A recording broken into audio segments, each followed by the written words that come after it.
Pais queridos, boa tarde, estamos começando nossa live.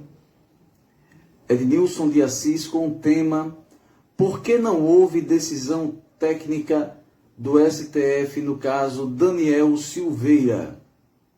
Convide outras pessoas, compartilhe essa live, traga mais pessoas para que possam acompanhar. Muito provavelmente essa live ficará salva após a sua conclusão e poderá ser compartilhada, baixada, para que os senhores e as senhoras possam fazer suas análises técnicas ou não daquilo que será comentado nesta live.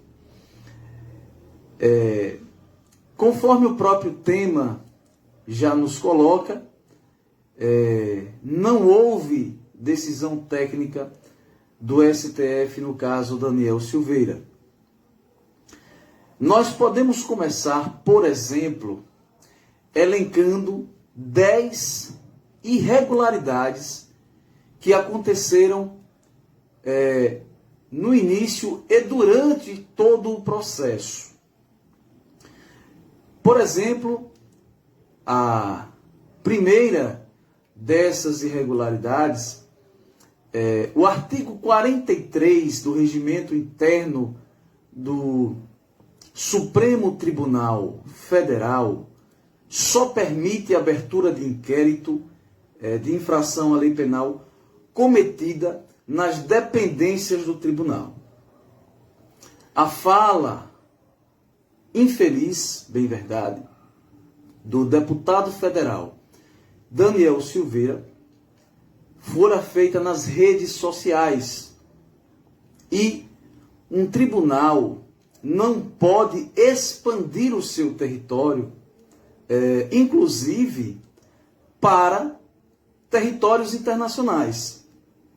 Se o Supremo Tribunal Federal entende que uma fala dita nas redes sociais, ela compreende o espaço territorial legal do Supremo Tribunal Federal, isso também pode ser usado para que outros tribunais internacionais, inclusive, assim o entendam. E isso é algo quase que impossível no que se diz respeito à legislação.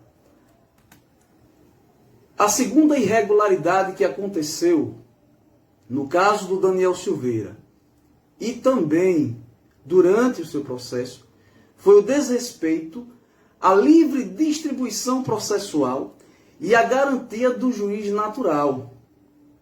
Inclusive, a lei proíbe que os trabalhos sejam dirigidos por um juiz previamente designado. Isso está no artigo 5º, no inciso 37 da Constituição Federal. A terceira irregularidade do caso Daniel Silveira. O inquérito das fake news não teve a participação do Ministério Público. Isso viola o sistema acusatório vigente no Brasil. Isso transforma o STF em investigador e julgador. Inclusive, nessa live, tecnicamente, nós iremos ler e fazer uma breve análise de um artigo científico sobre o sistema acusatório no Brasil. A quarta irregularidade. Os ministros do STF são suspeitos para julgar essa ação, uma vez que eles são vítimas do processo. Isso também recai na questão do sistema acusatório brasileiro. A quinta irregularidade. A prisão do deputado Daniel Silveira foi ilegal. Por quê? O artigo 53 da Constituição Federal confere imunidade parlamentar aos vereadores, deputados estaduais, deputados federais e senadores. Quando esse artigo ele é violado o direito de parlar, né? Ou seja, de falar do parlamentar, que segundo essa lei, o artigo 53 da Constituição Federal, ele não pode ser penalizado civil ou criminalmente por quaisquer de suas palavras ou opiniões. Não existe um limite para isso. O que pode ser feito em casos de decoro, falta de decoro, esse parlamentar pode ser, entre aspas, julgado pelos seus pares. Ok? A sexta irregularidade desse processo: a invenção do flagrante permanente ou flagrante perpétuo. Isso não existe na legislação vigente do Brasil. A Lei de Segurança Nacional, nesse sentido, ela não está mais vigente no Brasil. Temos a sétima irregularidade desse caso de Daniel Silveira: prisão cautelar em violação dos direitos humanos. Foi descumprido o que dispõe o artigo 310 do Código de Processo Penal. A prisão dele deveria ter sido relaxada. Não poderia, ela não foi relaxada, não foi transformada em prisão preventiva. Ou seja, além de descumprir o artigo 310 do Código de Processo Penal, essa ação também descumpre tratados internacionais dos quais o Brasil é signatário. Eu não estou entrando muito em detalhes desses 10 tópicos, para que essa live ela não se torne muito extensa, porque nós iremos basear nesse artigo científico que nós iremos ler a questão do sistema acusatório brasileiro. A oitava irregularidade que aconteceu nesse caso de Daniel Silveira: censura e limitações ao exercício do mandato. A função principal do parlamentar é parlar, ou seja, é falar. É ser porta-voz dos seus eleitores. Se ele está no exercício do seu mandato, é ilegal, se não há o trânsito em julgado até aquele presente momento. A situação dele não foi analisada pelos seus pares, né, para que realmente essa cassação seja efetivada. Então a censura e as limitações ao exercício do mandato do parlamentar é ilegal, isso não pode acontecer. Todos os ritos precisam ser passo a passo realizados para que de forma legal esse parlamentar perca essa sua prerrogativa. A nona irregularidade diz respeito ao poder legislativo. O deputado não poderia ser obrigado ao uso da tornozeleira eletrônica sem autorização da Câmara dos Deputados. Se fazia necessário a autorização da Câmara dos Deputados para que, dessa forma, o deputado pudesse vir a fazer uso desse dispositivo. E a 10ª irregularidade foram multas exageradas, exorbitantes, sem a previsão legal, inclusive no valor de R$15 mil por dia e bloqueio de suas contas. Porém, não existe embasamento legal para esse valor. Não foi baseada em nenhuma lei existente no Brasil essa multa diária, esse valor, né? E o bloqueio das contas do referido réu. Ele, além de tudo, é aquele que sustenta a sua família. Para que vocês tenham ideia, se um preso, independente do crime que ele cometer, comprovar que ele era aquele que sustentava a sua família, ele tem inclusive o direito ao auxílio-reclusão. Para que vocês tenham uma ideia. Imagine um deputado federal que apenas falou, expressou a sua opinião, seja ela uma fala infeliz ou não, ter todas as suas contas bloqueadas e uma multa exorbitante sem nenhum tipo de embasamento legal. Então, nesse caso específico, não existe na legislação vigente no Brasil uma fixação de multa por descumprimento de ordem judicial. Então, mais uma irregularidade que aconteceu durante todo esse processo envolvendo o caso do Daniel Silveira. Nós vamos, nesse momento, fazer a leitura de um artigo científico do Dr. João Carlos Garcia Pietro Júnior. Ele é delegado de polícia, é especialista em Direito Público pela PUC de Minas Gerais, é docente convidado na pós-graduação na Escola Superior de Direito de Ribeirão Preto também. Então, nós vamos falar um pouco sobre o sistema acusatório, certo? Para que nós possamos ter um embasamento científico, né, na área do direito sobre essa questão da acusação do Daniel Silveira. Eu queria também, espero que eu me lembre, fazer um comentário sobre a sustentação do ministro André Mendonça, onde ele por algumas vezes cita o artigo 344 do Código Penal, né? E fazermos algumas análises técnicas sobre trechos da fala do ministro e fazendo um comparativo na hierarquia das leis também. Bom, o sistema acusatório no processo penal brasileiro e a adoção do modelo Inquisitorial System na gestão da prova pelo juiz.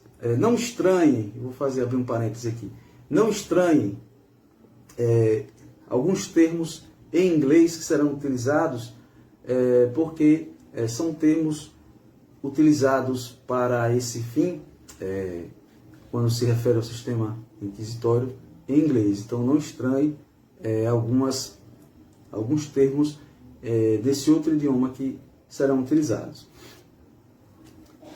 O objetivo fundamental do presente trabalho será demonstrar que os sistemas processuais acusatórios inquisitórios não se confundem com os modelos Adversarial System, sistema de partes, e o Inquisitorial System, os quais têm a ver com os poderes instrutórios do juiz na fase processual.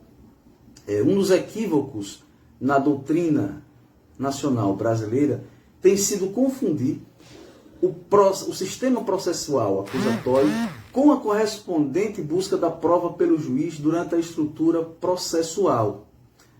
Por meio do procedimento bibliográfico, abordagem qualitativa e método dedutivo, o estudo se justifica com a finalidade de demonstrar que o processo penal brasileiro é do sistema acusatório com poderes instrutórios do juiz, mais aproximado do Inquisitorial System, permitindo-se ao magistrado atividade instrutória no âmbito do processual, desde que, de modo complementar e suplementar, a atividade das partes, visando não violar a imparcialidade e não criar a figura de um juiz que atue como substituto da função ministerial ou defensiva.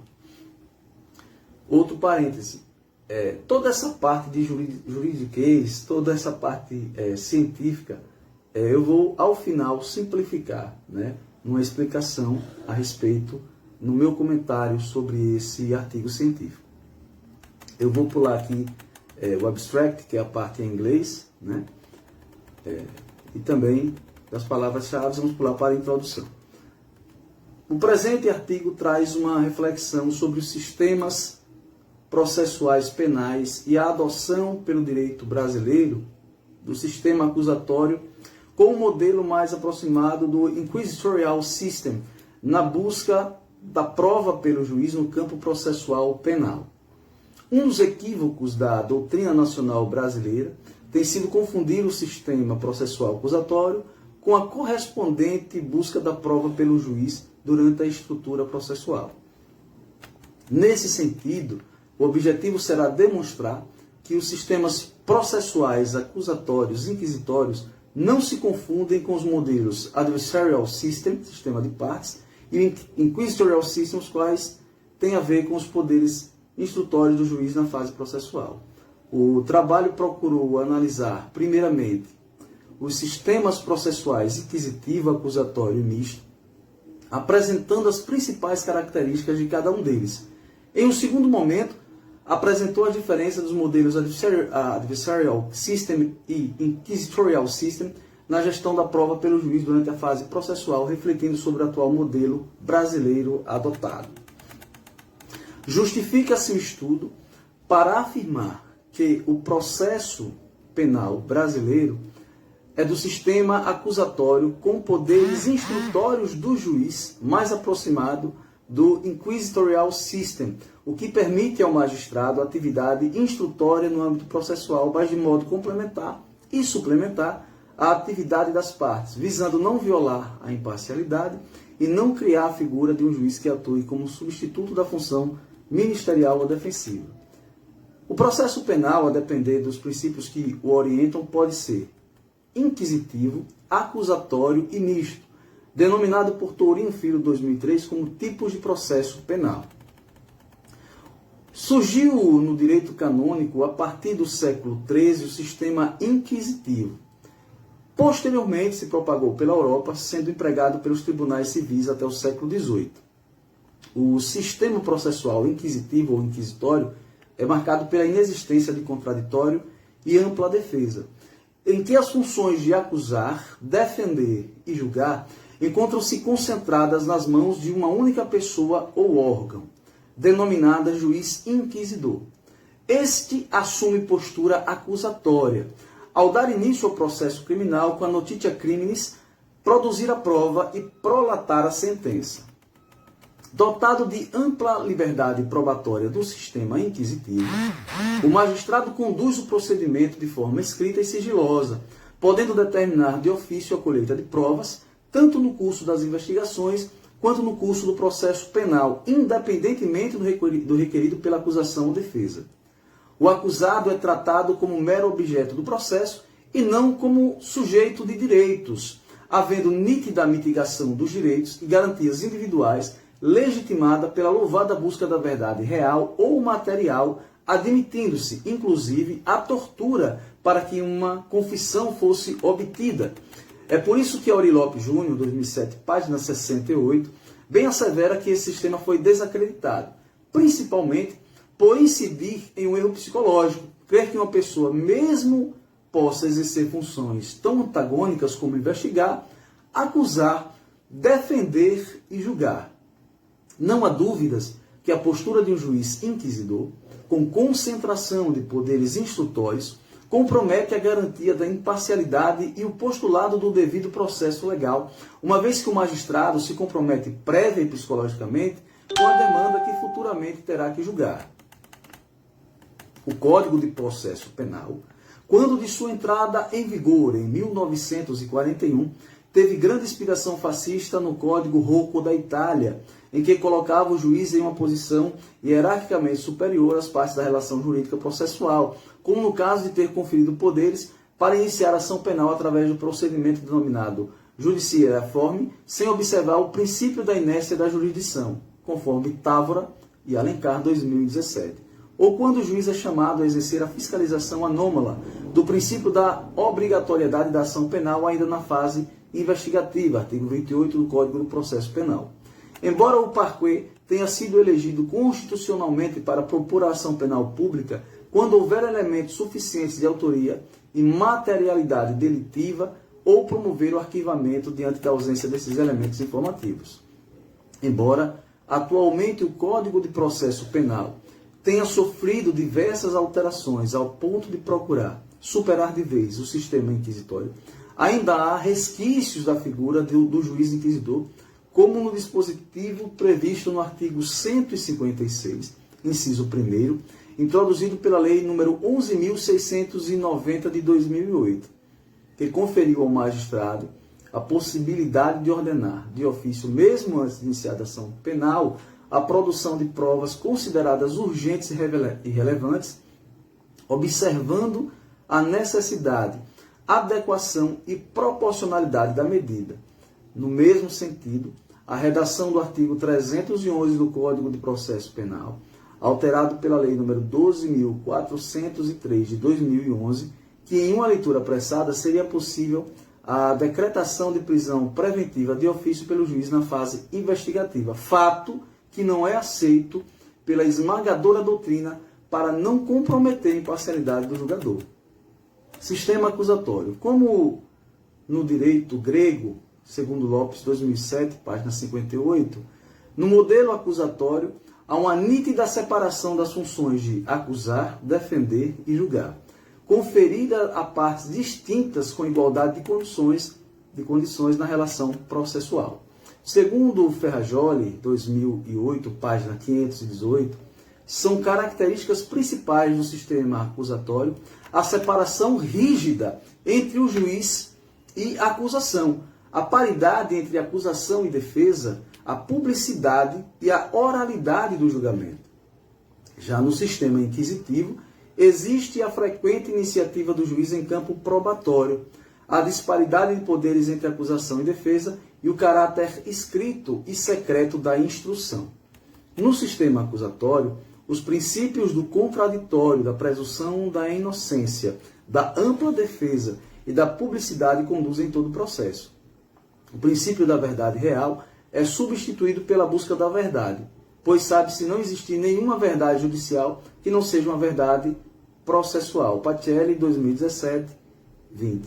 O órgão julgador é dotado de imparcialidade e atua de forma equidistante das partes, apreciando as provas pelo sistema do livre convencimento motivado.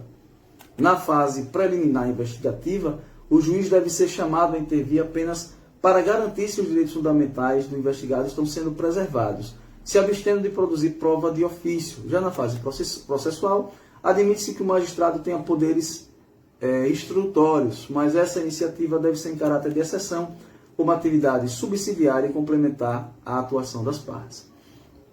A Constituição Federal de 1988 deixou sua nítida preferência pelo sistema acusatório, ao conferir a função privativa do Ministério Público em promover a ação penal pública, de acordo com o artigo 129, inciso 1º da Constituição Federal de 1988. Deste modo, em razão do princípio da inércia da jurisdição, a propositura da ação penal pública somente tem início quando a pessoa encarregada deduzir a pretensão punitiva em juízo, devendo o juiz dar impulso oficial na condução do processo. Embora o Código de Processo Penal tenha em seu texto originário caráter inquisitivo, diversos reparos foram realizados por alterações legislativas e interpretação da jurisprudência que a levou à construção de um modelo predominantemente acusatório. As leis nº 11.719 de 2008, 11.690 de 2008, reformularam diversos dispositivos processuais penais, construindo um modelo propriamente acusatório já traçado pela Constituição Cidadã de 1988. As alterações sedimentaram o princípio da oralidade durante a audiência e elegeram as partes como protagonistas na fase de inquirição das testemunhas, reservando-se ao magistrado a complementação dos pontos não esclarecidos, como se vislumbram pelos artigos 212 e 403, ambos do Código de Processo Penal. Embora acertadas alterações, houve certo descompasso com a alteração do artigo 156, inciso 1º do Código do Processo Penal, na qual passou a conferir a ampla liberdade de iniciativa probatória ao juiz, frequentemente legitimada pelo decantado princípio da verdade real. Pacelli, 2017, página 20. No entanto, a doutrina declina que este dispositivo deve ser declarado inconstitucional por resgatar a figura do juiz inquisidor.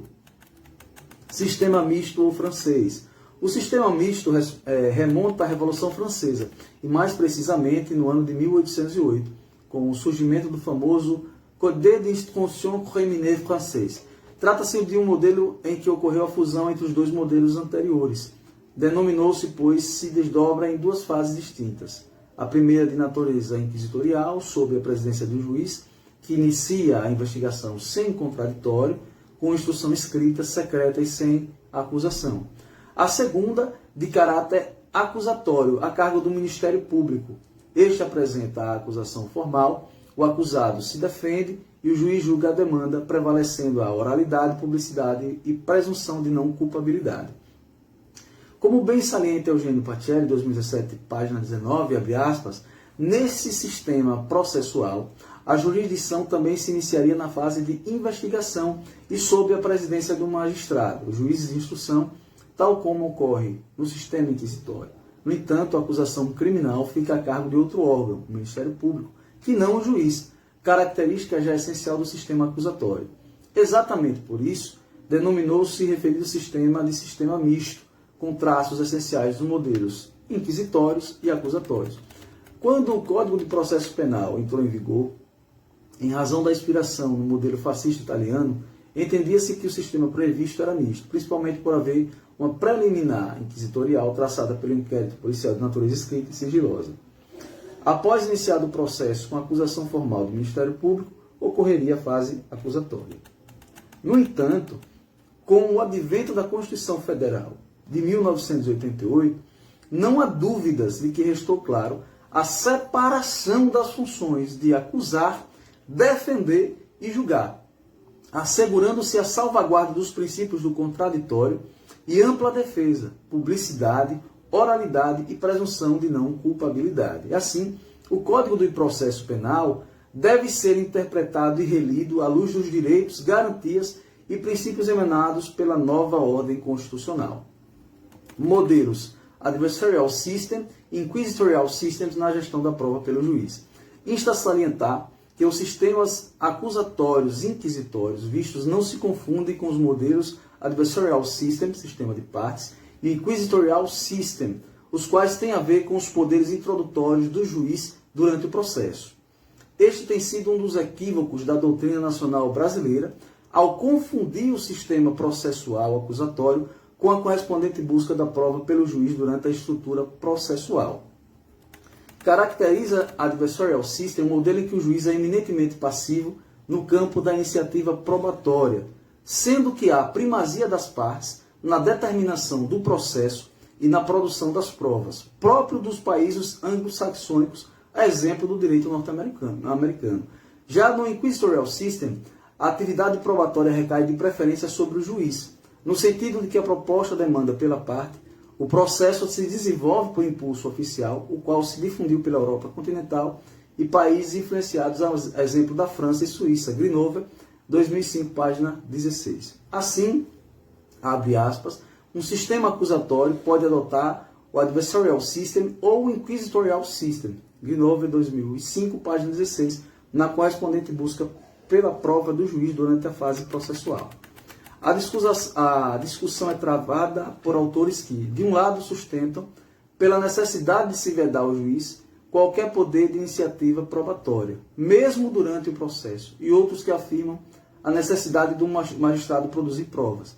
Geraldo Prado sustenta que, em razão do princípio acusatório, não se deve, em regra, conceder ao juiz poderes de produção de prova judicial. Abre aspas. Entre os poderes do juiz, por isso, segundo o princípio acusatório, não se deve encontrar aquele pertinente à investigação judicial, permitindo-se, quando muito, pela coordenação dos princípios constitucionais da justiça material, a presunção da inocência que moderadamente intervenha durante a instrução para, na implementação de poderes de assistência ao acusado, pesquisar de maneira supletiva provas da inocência. Prado, 1999, página 129 e 130, fecha aspas. Por outro lado, há quem sustente não haver incongruência entre o sistema acusatório do processo penal com os processos de iniciativa probatória do juiz na fase processual.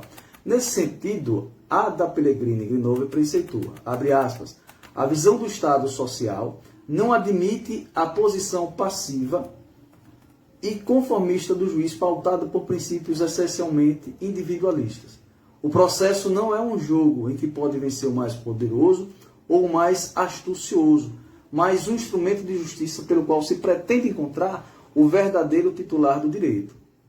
Nesse quadro, Não é possível imaginar um juiz inerte, passivo, refém das partes. Não pode ele ser visto como um mero espectador de um duelo judicial de interesse exclusivo dos contendores. Se o objetivo da atividade jurisdicional é a manutenção da integridade do ordenamento jurídico para o atingimento da paz social, o juiz deve desenvolver todos os esforços para alcançá-lo. Somente assim, a jurisdição atingirá seu escopo social. Grinova, 2005, página 16. Fecha aspas. José Carlos Barbosa Moreira também pronuncia-se no mesmo entendimento e pontua aqui, mesmo em países que adotam o modelo Adversarial System, sistema de partes, como o direito americano, existem várias exceções à regra de prevalência das partes na determinação das provas, cedendo espaço a uma intervenção maior do juiz no desenvolvimento oficial do processo, havendo uma atenuação cada vez mais perceptível, segundo Moreira, volume 344, página 98. Modelo brasileiro. Adoção do sistema acusatório com poderes instrutórios mais aproximados do Inquisitorial System. Após a Constituição Federal de 1988 e as reformas processuais penais ocorridas, em especial pelas leis número 11.719 de 2008 e 11.690 de 2008, adotamos o entendimento de que o processo penal brasileiro é do sistema acusatório, com poderes instrutórios mais aproximado do Inquisitorial System, já que ao juiz foi conferida a produção de prova de ofício durante a fase processual para dirimir dúvidas sobre ponto relevante. Essa foi a postura probatória, inclusive adotada pela reforma do Código de Processo Penal, no artigo 156, inciso 2º, ao prever que a prova da alegação incumbe as partes, mas é facultado ao juiz de ofício, no curso da instrução, determinar a realização de diligência visando dirimir dúvidas sobre ponto relevante.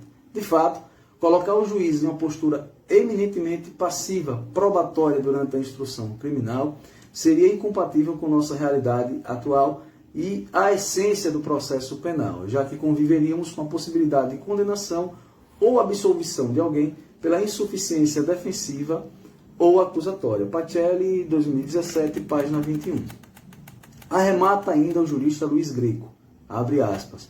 Um juiz, no entanto, que como jurados vivencia a colheita de provas, como ouvinte e espectador mudo, permanece fora desse círculo de comunicação entre partes, esclarece-se, de modo que sua compreensão passa a ser cada vez mais um incalculável fator do acaso. Greco, 2013, página 229, perdão. É claro que, conforme já ressaltado, essa postura probatória na fase processual deve ser complementar e suplementar a atividade das partes, visando não violar a imparcialidade e não permitir mais que o juiz atue como substituto da função ministerial ou defensiva. Como bem afirma Eugênio Pacelli, 2017, página 2020, abre aspas, não se quer nenhum juiz inerte, mas apenas o fim do juiz investigador e acusador de tempos, aliás, já superados, fecha aspas. Na fase preliminar investigativa, o juiz atua somente quando provocado, abstendo-se de promover atos de ofício, devendo ser chamado a intervir para fiscalizar se os direitos e garantias do investigado estão sendo preservados, a exemplo de que quando o delegado de polícia representa ou o Ministério Público requer a expedição de busca e apreensão domiciliar ou de uma prisão temporária.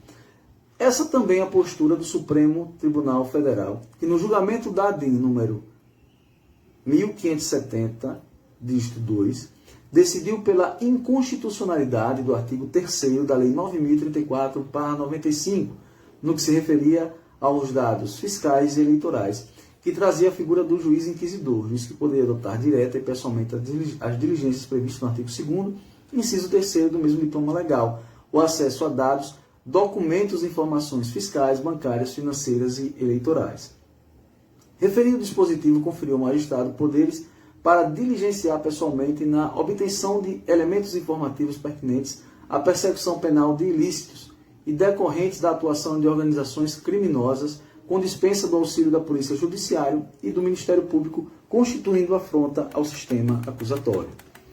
Posteriormente, a Lei nº 12.850 de 2013 não só revogou expressa integralmente a Lei nº 9.034/95, como também não trouxe em seu corpo qualquer dispositivo semelhante a esse respeito. O Supremo Tribunal Federal também já decidiu pela impossibilidade de o juiz poder requisitar de ofício novas diligências probatórias, quando o Ministério Público se manifestar pelo arquivamento do inquérito, afirmando que a violação ao sistema acusatório será patente.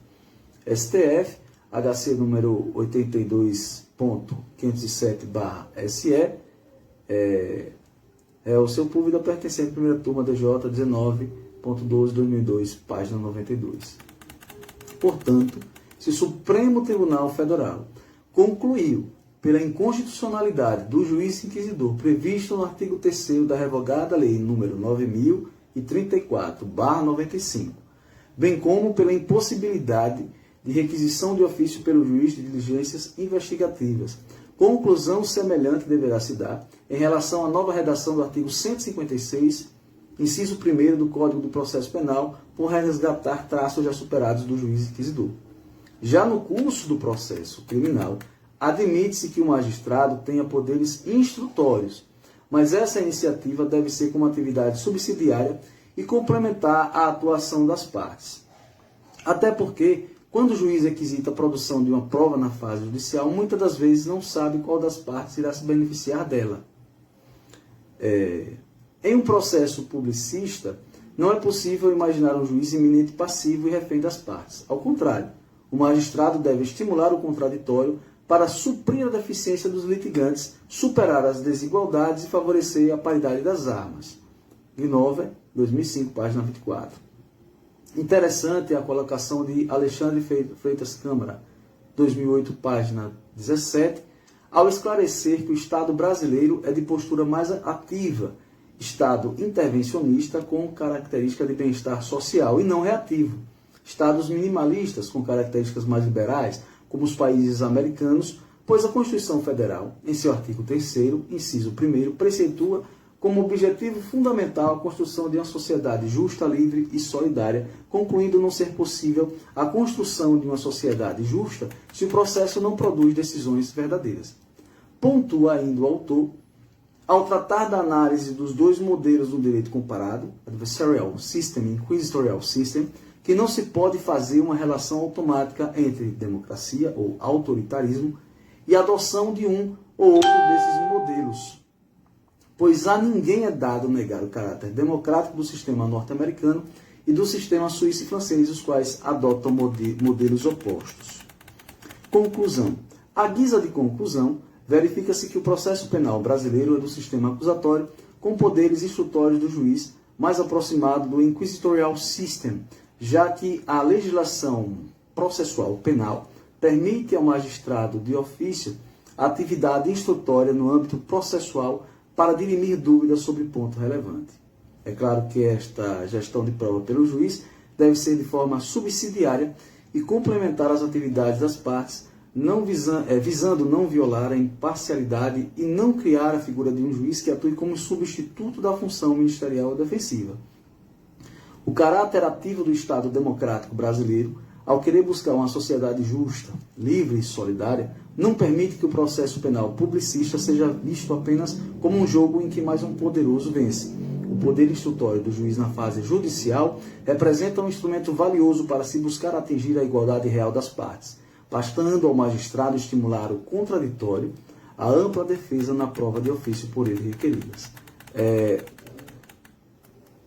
As referências: Brasil Supremo Tribunal Federal, HC número 82.507/SE, réu Sepúlveda pertence à primeira turma, DJ 19.12/2002, página 92, Brasil Supremo Tribunal Federal, ação direta de inconstitucionalidade número 1570, dígito 2, relator Maurício Correia, DJ 22/10/2004, Câmara Alexandre Freitas, poderes instrutórios do juiz, Processo Civil Democrático, revista OAB Rio de Janeiro, volume 24, número 1, página 11 a 31, 2008, Ferrajoli Luiz, de Direito e Razão, Teoria do Garantismo Penal, Segunda edição São Paulo, editora Revista dos Tribunais de 2006, Greco Luiz, Estudos de Direito Penal, Direito Processual Penal e Filosofia do Direito, São Paulo, Macho Pons do Brasil, 2013. Também Gnova, Ada Pellegrini Gnova, a iniciativa instrutória do juiz no processo penal acusatório, revista do Conselho Nacional de Política Criminal e Penitenciária, Brasília, páginas 15 a 26, de janeiro a julho de 2005. Né? Então, essa leitura complicada, mas antes das explicações, eu queria saudar aqui o Alex Sampaio, Alaine Souza, Apóstola Jane Ramos, Thor Christian, Jefferson Vanderlei, Túlio Moreira, né? Temos aqui, pelo menos no meu conhecimento, 2 advogados, né? Alaine Souza e Túlio Moreira, então uma responsabilidade muito grande fazer essa análise. Então, o processo penal brasileiro do sistema acusatório. Então, não é permitido que a vítima, ou que o próprio juiz, ainda que não seja vítima, né, ele seja ali o acusador, ele seja a vítima do processo, né, e ele seja parte interessada nesse processo, seja um investigador. Então, apenas quando há o sistema misto, né, ou no sistema inquisitório, que se pode aceitar, né, esse tipo de procedimento, esse tipo de rito, né, jurídico. No caso do Brasil, isso não é possível. Por quê? Porque o nosso sistema penal é sistema acusatório. No caso do Daniel Silveira, quem foi atacado foi o Supremo Tribunal Federal. Também foi atacado um dos ministros. Esse ministro se tornou o relator desse processo. Ele investigou, ele delimitou a jurisdição para um flagrante permanente ou flagrante perpétuo, baseado numa lei de segurança nacional, que nesse caso não faz nenhum sentido jurídico.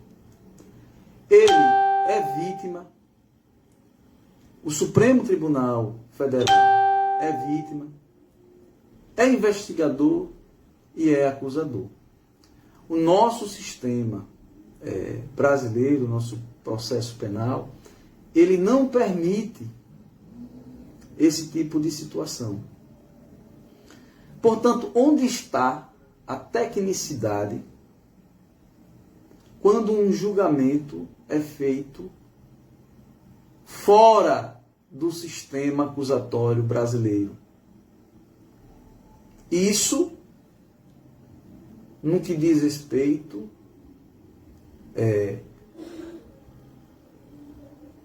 à acusação, ao julgamento do Daniel Silveira, né, nesse sentido.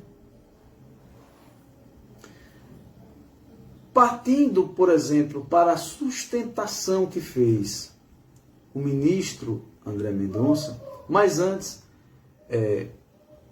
eu gostaria que os senhores e as senhoras analisassem que as minhas falas elas estão baseadas em ciência. Aqui se trata de um artigo científico, com embasamento legal, com jurisprudência do próprio Supremo Tribunal Federal. O próprio Supremo Tribunal Federal, ele dá jurisprudência para que não ocorra um sistema que não seja o acusatório. E eles vão de encontro àquilo que os ministros, aquilo que eles mesmos, digamos assim, pacificaram ou deram uma jurisprudência para aquilo. Então, onde está a técnica nisso? Voltando para a questão do André Mendonça. André Mendonça bateu muito na tecla do artigo 344 do Código Penal, que diz assim: usar de violência ou grave ameaça com o fim de favorecer interesse próprio ou alheio contra a autoridade, parte ou qualquer outra pessoa que funciona ou é chamada a intervir em processo judicial, policial ou administrativo ou em juízo arbitral. Pena, reclusão de 1 a 4 anos e multa, além da pena correspondente à violência. Bom, eu quero colocar aqui o seguinte. Falando sobre a hierarquia das leis, se nós compararmos, por exemplo, o artigo 344 do Código Penal, que foi muito usado na sustentação do ministro André Mendonça, com o que nos diz, por exemplo, né? Deixa eu ver aqui, não vou entrar ainda nessa questão, quando diz o artigo 53 da Constituição Federal. Deixa eu ir aqui, o artigo 53 da Constituição Federal. Quando não há inconstitucionalidade e há um aparente ou um conflito de leis, normalmente, a lei maior, ela prevalece sobre a lei menor. Ok? Vamos ver o que diz o artigo 53 da Constituição Federal, que é a lei maior do nosso país.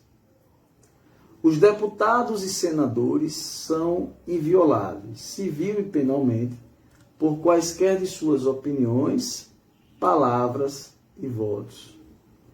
Então, veja, quaisquer de suas opiniões, eles têm imunidade parlamentar. Imunidade parlamentar. O deputado Daniel Silveira, até então deputado federal, mesmo que de forma infeliz, mesmo que eu não concorde com partes do que ele falou, ele é inviolável, tanto na área civil quanto na área penal, sobre quaisquer de suas opiniões. Eu tenho um artigo da Constituição Federal, que na hierarquia das leis, e aqui há um aparente conflito, porque a Constituição Federal diz que ele pode falar o que ele quiser, enquanto deputado federal, mas o artigo 344 do Código Penal coloca essa questão da grave ameaça, né, contra as autoridades. Grave ameaça ou violência. Então, se eu tenho um aparente conflito de leis, nós usaremos a hierarquia das leis, e nesse ponto, a Constituição Federal, ela está acima de qualquer das leis, decretos, portarias, leis complementares do país. E dos 11 ministros, 10 entenderam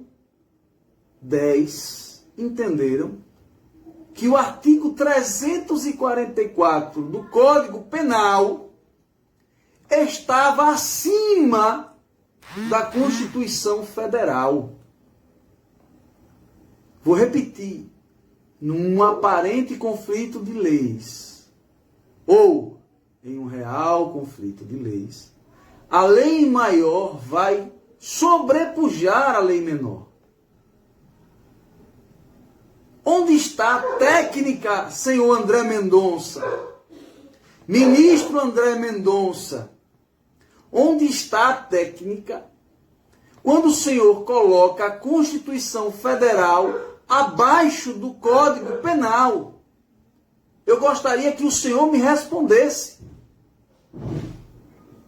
Eu gostaria que os outros 9 ministros, com André Mendonça 10, me respondessem.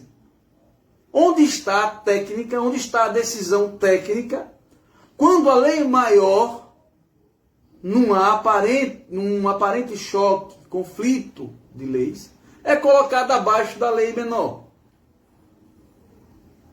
Ele é deputado federal, até então era.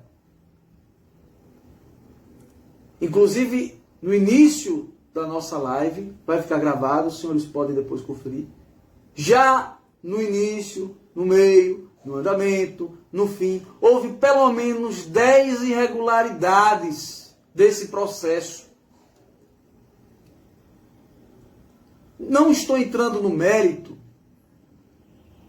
se a fala ou as falas foi ou foram infelizes ou infelizes, mas que ele está respaldado, embasado na lei maior, na Constituição Federal, para falar o que quiser.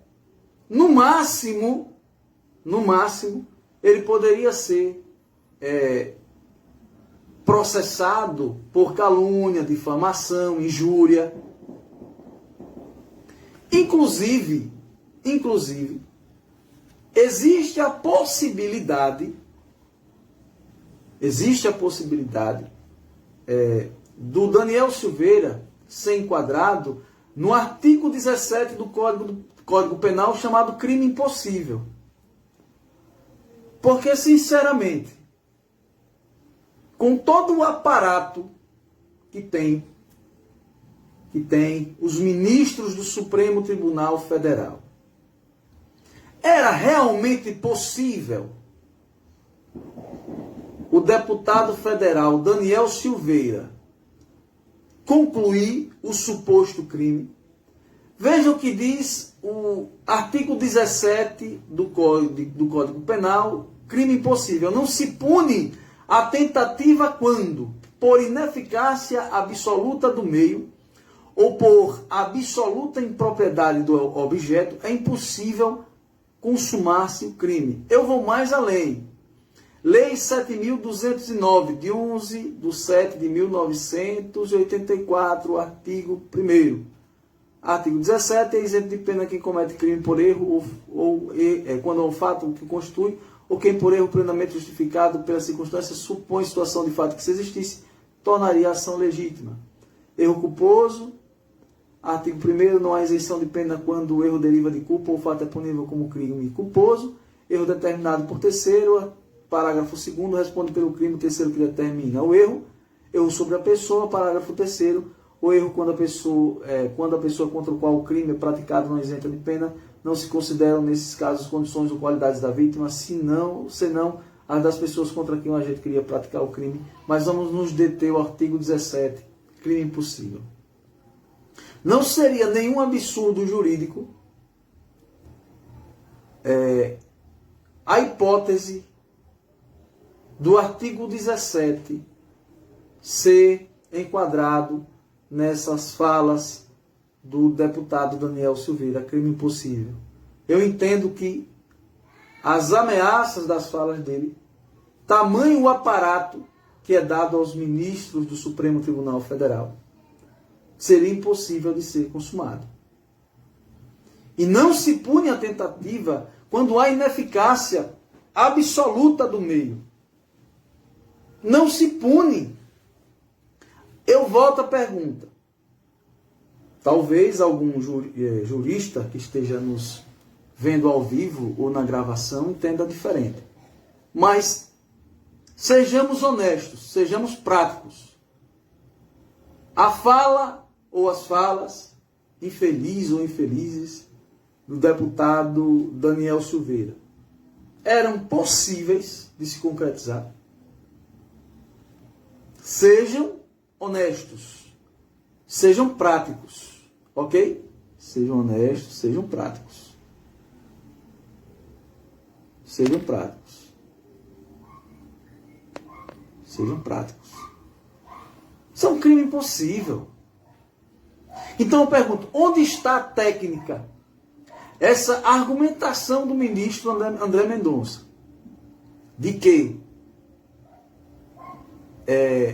o que ele fez foi combater a incitação ao ódio, foi ir de encontro a algo que seria feito contra o tribunal, que não seria feito. É uma argumentação muito fraca, muito vazia, muito inócua. Na prática, o que diz o artigo 17 do Código Penal, um crime impossível. Na prática é isso. Não iria se concretizar. No máximo ele poderia responder por falta de decoro, por injúria, calúnia, difamação. Ele recebeu uma punição que traficantes de drogas não andam recebendo no Brasil.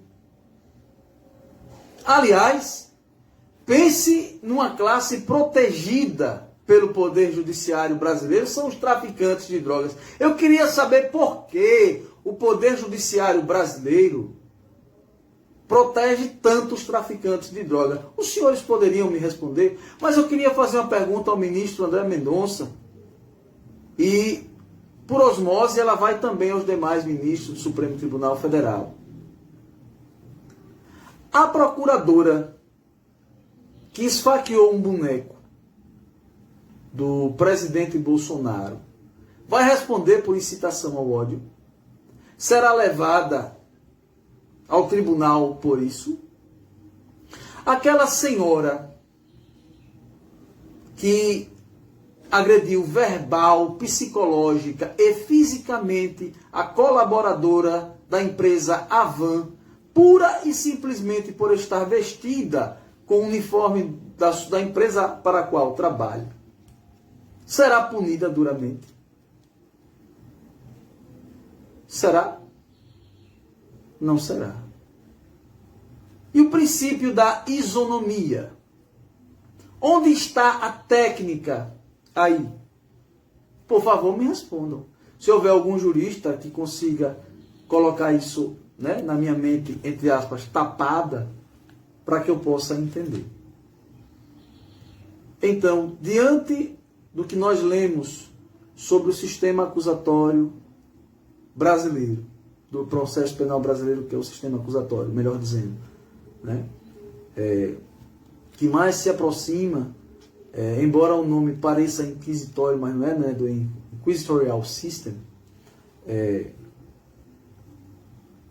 seria aí um falso cognato em inglês, né?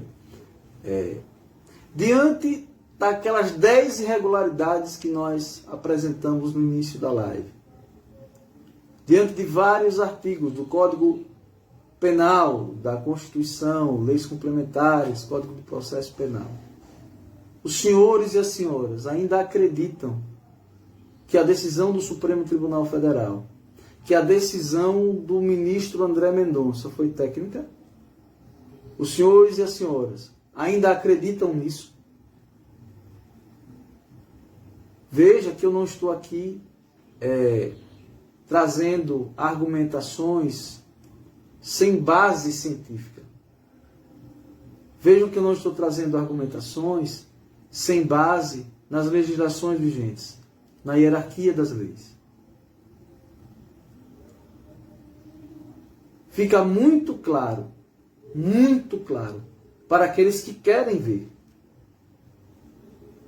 que a decisão não foi técnica de nenhum dos 10 ministros do Supremo Tribunal Federal. Houve qualquer outro tipo de motivação para a decisão, menos uma decisão técnica. Deus os abençoe sempre. Muito obrigado a todos que nos acompanharam. Peço que compartilhem. Existe uma parte aí um pouco chata, que é a parte da leitura do artigo científico, mas se fez necessário com embasamento científico para as argumentações. Deus os abençoe sempre.